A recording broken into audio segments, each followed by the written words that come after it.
Hello दोस्तों, history with Anand sir मेरे इस यूट्यूब चैनल पर आप लोगों का स्वागत है। वैदिक काल में हम लोग आगे बढ़ते हैं और आज हम लोग वैदिक काल के अंतर्गत ऋग्वैदिक राजनीतिक संरचना पर चर्चा करेंगे। ऋग्वैदिक काल का पॉलिटिकल कंडीशन किस प्रकार का था, इसको समझने का हम लोग जो है सो प्रयास करेंगे।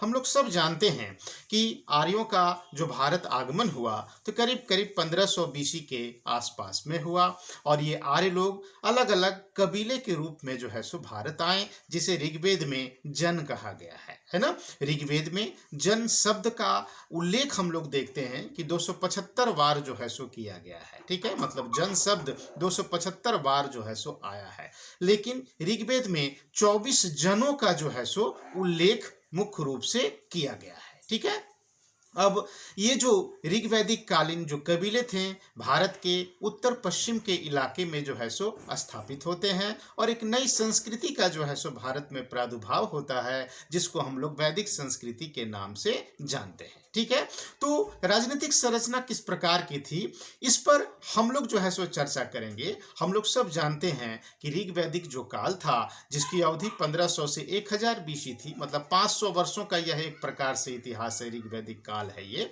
तो इस काल की जो अर्थव्यवस्था थी, तो अर्थव्यवस्था में पशुपालन का जो है सो विशेष महत्व था। कृषि तो होता था, लेकिन खाने के लिए कम और चारा के लिए जो है सो ज्यादा होता था। ऋग्वैदिक काल में कृषि जो है वो द्वितीयक पेशा था। ठीक है, मुख्य रूप से पशुपालन होता था। ऋग्वैदिक आर्यों का जीवन अभी भी अस्थायी नहीं था, खानाबदोश ही इनका जीवन था और अस्थायी रूप से जो है सो ये बसे हुए नहीं थे, है ना। पूरी तरह से हम लोग नहीं कह सकते कि इनका जीवन जो है वह स्थायी हो गया था। ठीक है, क्यों? इसलिए कि अर्थव्यवस्था का आधार जो था वो पशुपालन था। पशुओं के साथ विचरना ही ऋग्वैदिक आर्यों की प्रवृत्ति थी। ठीक है, अब चूंकि कृषि कार्य नहीं होता था या कम होता था या अर्थव्यवस्था का आधार कृषि नहीं था, तो हम लोग पाते हैं क्या कि कोई भी सरप्लस प्रोडक्शन का गुंजाइश नहीं था, मतलब कि उत्पादन अधिशेष की जो है सो स्थिति नहीं थी। उत्पादन अधिशेष के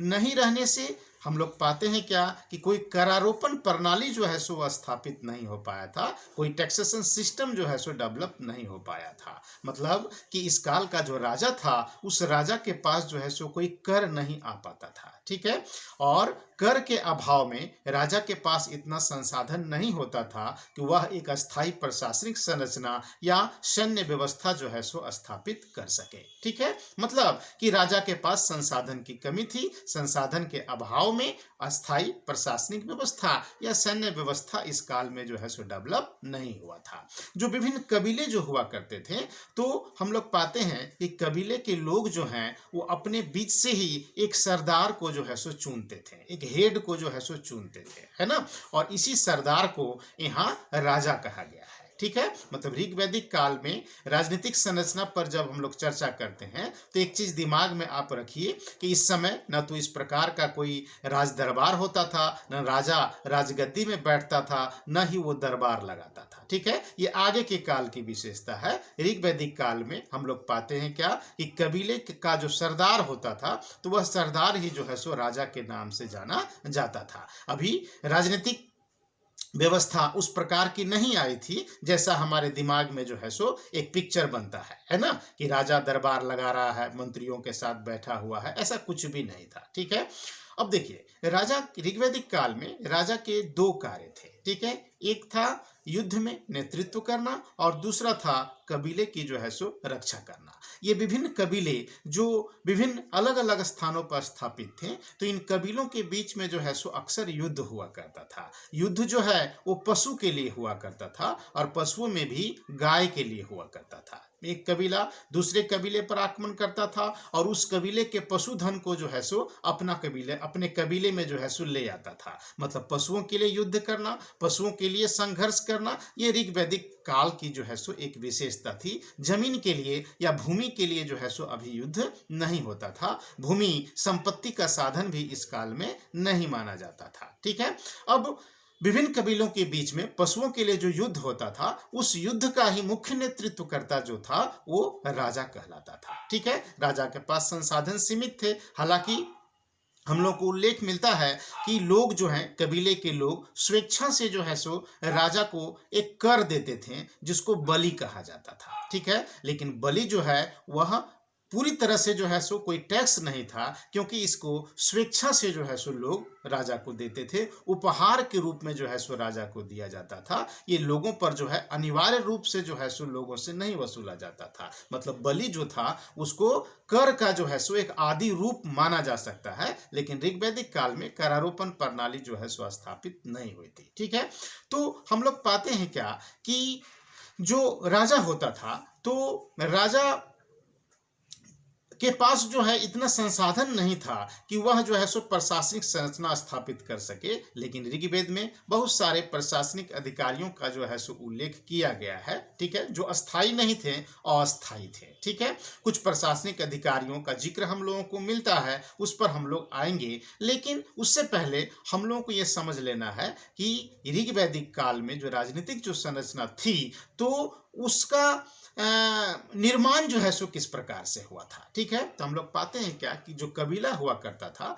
तो कबीले की जनसंख्या जो है सो बहुत ज्यादा नहीं हुआ करती थी। माने एक अनुमान के अनुसार एक कबीले में करीब 1,500 से 2,000 जनसंख्या रहती होगी, उससे ज्यादा नहीं। ठीक है, मतलब कि कम जनसंख्या जो है सो कबीले में रहा करता था।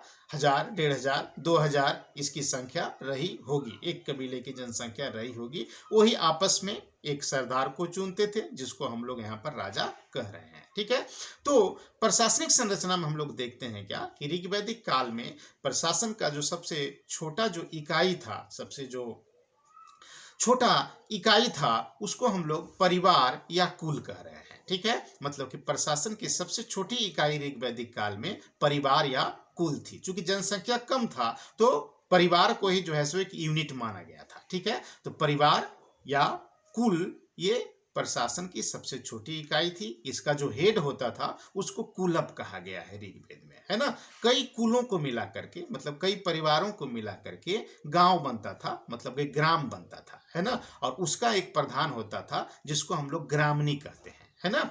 मतलब ऋग्वेद में उसको ग्रामनी कहा गया है। ग्राम शब्द जो है ऋग्वेद में 13 बार जो है सो आया है, माने 13 बार ग्राम शब्द का जो है सो उल्लेख किया गया है। ठीक है, कई ग्रामों के मिलने से विश्व नामक इकाई बनता था, है ना। और इसका प्रधान जो होता था वो विश्वपति जो है सो कहलाता था। विश्व शब्द का उल्लेख ऋग्वेद में 170 बार जो है सो किया गया है। और फिर कई विषयों को मिला करके जो है सो जन या कबीला जो है सो बनता था, और इसका प्रधान राजा कहलाता था। और जन शब्द का उल्लेख तो 275 बार मिलता है, जिसकी चर्चा अभी हम लोग किए। मतलब प्रशासन की सबसे छोटी इकाई कुल, कुल के बाद गांव, गांव के बाद 20, और 20 के बाद जन या कबीला। ठीक है, अब देखिए हम लोग पाते हैं क्या कि राजा के जो कुछ प्रशासनिक अधिकारी थे, तो सबसे महत्वपूर्ण जो प्रशासनिक अधिकारी जो राजा का था वो पुरोहित होता था, है ना। मतलब हर कबीले का अपना एक जो है सो पुरोहित होता था, और यह पुरोहित क्या करता था, तो यह राजा को परामर्श देता था, माने परामर्शदाता की भूमिका में था, और पौरोहित्य कार्य करता था। कबीले में कोई भी सार्वजनिक अगर पूजा पाठ करना होता था तो उसका नेतृत्व जो है वो पुरोहित करता था। मतलब पुरोहित एक प्रमुख प्रशासनिक अधिकारी था, जिसका कार्य परामर्शदाता के रूप में और पौरोहित्य कार्य के रूप में था। इसी प्रकार से दूसरा प्रशासनिक अधिकारी जो होता था वो सेनानी था। सेनानी का काम क्या था, तो सेना का जो है सो नेतृत्व करना। फिर हम लोग पाते हैं कि एक प्रशासनिक अधिकारी ब्राजपति जो है सो होता था। ये ब्राजपति क्या था भाई, तो ब्राजपति चारागाह का जो है सो प्रधान होता था, है ना। एक विशेष एरिया होता था जहां कबीले के पशु चरते थे, तो उसकी सुरक्षा का भार जो है वो ब्राजपति पर था, है ना। ब्राजपति चारागाह का जो है सो प्रधान होता था। और युद्ध के अवसर पर जैसे ही युद्ध का आह्वान होता था, यही ब्राजपति जो है सो वो विभिन्न ग्रामीण या कुलप से संपर्क करके उसको युद्ध भूमि में ले जाने का काम करता था। क्योंकि युद्ध का कारण मुख्य रूप से पशुओं की प्राप्ति थी, इसलिए कोई भी कबीला जब दूसरे कबीले पर आक्रमण करता था तो मुख्य रूप से चारागाह पर ही जो है सो अटैक करता था, और ब्राजपति की भूमिका जो है सो काफी महत्वपूर्ण हो जाती थी। ठीक है ना, वही जो है सो इसकी सूचना राजा तक भी जो है सो पहुंच जाता था। ठीक है, फिर हम लोग पाते हैं क्या कि एक और प्रशासनिक अधिकारी की चर्चा मिलती है जिसको अस्पष्ट कहा गया है ना। इसका संकेत जो है वो गुप्तचर से है, मतलब कि गुप्तचर भी ऋग्वैदिक काल में हुआ करते थे, और संभवतः इसलिए कि ये गुप्तचर विभिन्न कबीलों में पशुधन की संख्या आदि का जो है सो अनुमान लगाते थे या पता करते थे कि किस कबीले में पशुधन की क्या स्थिति है ना। तो गुप्तचर भी जो है सो इस काल में हुआ करते थे। फिर हम लोग पाते हैं क्या कि ऋग्वैदिक काल के प्रशासनिक अधिकारियों में है ना कुलप या कुलपति, मतलब परिवार का जो प्रमुख होता था, तो उसको भी एक प्रशासनिक अधिकारी के रूप में जो है सो मान्यता दिया गया था। ठीक है। अब ऋग्वैदिक काल में हम लोग पाते हैं क्या कि कुछ प्रमुख प्रशासनिक संगठनों का भी जो है सो उल्लेख मिलता है। जैसे सभा का उल्लेख मिलता है, समिति का उल्लेख मिलता है, गण का उल्लेख मिलता है, विदथ का उल्लेख मिलता है। तो ये प्रशासनिक संगठन क्या है ना। जैसे आगे अथर्ववेद में हम लोग पाते हैं क्या कि सभा और समिति को प्रजापति की 2 पुत्री भी जो है सो कहा गया है ना। तो ऋग्वैदिक काल में इन प्रशासनिक संगठनों की भूमिका क्या थी, उस पर हम लोग अब जो है सो चर्चा करते हैं। सभा का उल्लेख, समिति का उल्लेख, गण का उल्लेख, और हम लोग पाते हैं कि विदथ का उल्लेख अलग अलग जो है सो किया गया है। हम लोग पाते हैं कि सभा का उल्लेख जो है वो 8 बार हुआ है, समिति का उल्लेख 9 बार हुआ है, गण का उल्लेख 46 बार हुआ है, और विदथ का उल्लेख जो है वो 122 बार हुआ है। ठीक है। अब क्या था कि समिति या सभा का काम क्या था भाई, तो देखिए सभा जो था, तो सभा ये कबीले के गण्यमान्य लोगों को मिला करके बनता था। मतलब कि सभा के जो सदस्य होते थे वो कबीले के भद्र लोग होते थे, कबीले के गण्यमान्य लोगों को जो है सो सभा का मेंबर बनाया जाता था। और यह सभा जो है सो करता क्या था, तो मुख्य रूप से यह सभा न्यायिक कार्यों का जो है सो संपादन करती थी, है तो मतलब कि न्यायिक कार्य जो है सो इसका महत्वपूर्ण था। ठीक है। राजनीतिक भूमिका इसकी कम थी और न्यायिक कार्य जो है सो इसका ज्यादा था। ठीक है। इसकी तुलना, मतलब सभा की तुलना हम आज के राज्यसभा से जो है सो कर सकते हैं, है ना। राज्यसभा, लोकसभा, राज्यसभा जो हमारा संसद की जो संरचना है, तो राज्यसभा में हम लोग पाते हैं क्या कि सीधे सीधी जनता का प्रतिनिधित्व नहीं होता है ना। तो मतलब कि जो समाज के जो भद्र लोग होते हैं, है ना, जो अप्रत्यक्ष तरीके से जो है सो चुन करके भेजे जाते हैं। तो हम लोग पाते हैं क्या कि ऋग्वैदिक काल जो सभा थी, तो सभा का स्वरूप भी करीब करीब राज्यसभा की तरह, जो आज के राज्यसभा की तरह जो है सो होता होगा, है ना। मुख्य रूप से इसका काम जो था वो न्यायिक कार्य था। समिति था दूसरा एक प्रशासनिक संगठन, बड़ा ही इंपॉर्टेंट संगठन। ठीक है। मुख्य रूप से सभी नीति विषयक जो निर्णय होता था, तो वह समिति में ही जो है सो लिया जाता था। समिति ही जो है सो राजा को चुनती थी। ठीक है। ऋग्वैदिक काल में राजा का पद तो ऐसे आनुवांशिक होता था, लेकिन औपचारिकता वश जो है सो समिति में उसको चुना जाता था, है ना। राजा का जो बड़ा पुत्र होता था उसी को राजा के रूप में जो है सो चुनती थी समिति। ठीक है। अब क्या है कि समिति का जो है सो एक अध्यक्ष भी होता था, जिसको ऋग्वेद में ईशान जो है सो कहा गया है। ठीक है ना। अब हम लोग पाते हैं क्या कि जितने भी नीति विषयक निर्णय हैं, है ना, तो वो सारे के सारे समिति में ही जो है सो लिए जाते थे। मतलब कि राजा मुख्य रूप से जो है सो समिति में बैठता था। आम लोग इसके जो है सो सदस्य होते थे। कबीले के आम लोग समिति में अपनी भूमिका जो है सो निभाते थे, और राजा से या अन्य प्रशासनिक अधिकारियों से प्रश्न भी जो है सो पूछते थे। मतलब कि समिति जो है वो वर्तमान लोकसभा की भूमिका जो है सो निभाती थी। मतलब समिति की तुलना हम लोग जो है सो लोकसभा से, वर्तमान लोकसभा से जो है सो कर सकते हैं, है ना। इसी प्रकार से हम लोग पाते हैं कि गण एक प्रशासनिक संरचना थी। गण का उल्लेख 46 बार हुआ है, लेकिन गण किस प्रकार का कार्य करती थी ये अस्पष्ट है, मतलब ये बहुत ज्यादा स्पष्ट नहीं है। ठीक है। फिर हम लोग पाते हैं कि विदथ शब्द का उल्लेख 122 बार आया है। विदथ भी जो है सो एक प्रशासनिक संगठन था, और हम लोग पाते हैं कि विदथ जो है वो ऋग्वैदिक आर्यों की सबसे प्राचीनतम संस्था जो है सो मानी जाती है ना। और यह क्या करती थी, तो मुख्य रूप से जो है सो विदथ का कार्य धार्मिक कृत्यों का जो है सो निर्वहन करना होता था। मतलब कि धार्मिक मामलों को जो है सो ये यहाँ पर निपटाती थी, है ना। कोई भी सार्वजनिक पूजा पाठ अगर कबीले में होता था, ठीक है ना, तो ये मुख्य रूप से विदथ का जो है सो उत्तरदायित्व होता था कि उसको किस प्रकार से जो है सो संपादित किया जाए। ठीक है ना। प्राचीनतम संस्था थी ये। ठीक है। अब हम लोग पाते हैं क्या कि ऋग्वेद में हम लोगों को न्यायिक व्यवस्था के बारे में भी जो है सो आभास मिलता है, न्यायिक व्यवस्था के बारे में भी जो है सो सूचना मिलता है ना। कुछ प्रमुख अपराधों के बारे में भी जानकारी मिलता है, जैसे कि हम लोग पाते हैं कि चोरी करना, डकैती करना, सेंधमारी करना, पशुओं की चोरी करना, ये सब जो है सो इस काल के मुख्य अपराध थे, है ना।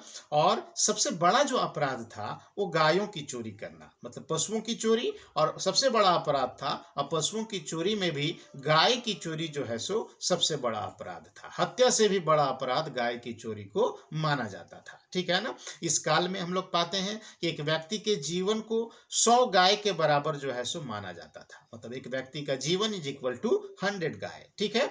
अब क्या होता था कि वर्दय की प्रथा भी जो है सो इस काल में प्रचलित थी, मतलब बदला चुकाने की प्रथा, ठीक है। मतलब कि कोई व्यक्ति अगर किसी की हत्या कर दिया तो उसके परिवार को जो है वो 100 गाय दे दिया, क्योंकि उस व्यक्ति के जीवन का कीमत 100 गाय है ना।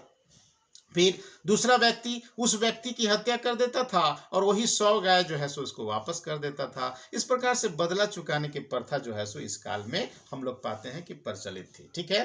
फिर हम लोग पाते हैं क्या कि दिवालिये को ऋणदाता का दास भी बनाया जाता था। दास प्रथा भी किसी अलग रूप में जो है सो इस काल में मौजूद थी, है ना, क्योंकि ऋणदाता को दास बनाए जाने का उल्लेख जो है सो हम लोगों को मिलता था। छोटे मोटे मुकदमों का निर्णय जो है वो ग्राम पंचायत जो है सो अपने स्तर से जो है सो करती थी, ठीक है। तो कुल मिलाकर के आपको ध्यान में रखना है कि ऋग वैदिक काल की जो राजनीतिक संरचना थी तो इसका स्वरूप जो था वो काबाइली था। कबीले के लोग अपने बीच से एक सरदार को चुनते थे, वही राजा की भूमिका में होता था। उसको जनस्य गोप्ता कई नामों से, पुराभेता, जनस्य गोप्ता आदि नामों से जो है सो पुकारा गया है ना। जनस्य गोप्ता मतलब जन का रक्षक, पुराभेता मतलब दुर्ग का भेदन करने वाला, कई नामों से जो है सो राजा को पुकारा गया है, ठीक है। और चूंकि उत्पादन नहीं था, कम था, ठीक है ना, कृषि जो है वो द्वितीयक पेशा था, उत्पादन अधिशेष की स्थिति नहीं थी, तो राजा कोई टैक्सेशन सिस्टम जो है सो डेवलप नहीं कर पाया था। और इसके अभाव में राजा के पास संसाधन नहीं था। संसाधन के अभाव में न तो अस्थायी प्रशासनिक व्यवस्था थी, न ही अस्थायी जो है सो वो सैन्य व्यवस्था थी। और इन दोनों के अभाव में हम लोग पाते हैं कि राजा बहुत ज्यादा जो है सो शक्तिशाली इस काल में नहीं होता था, ठीक है। राजा जो है कुछ प्रमुख प्रशासनिक संगठनों की सहायता से शासन करता था, जैसे सभा, समिति, विदत गण आदि, ठीक है।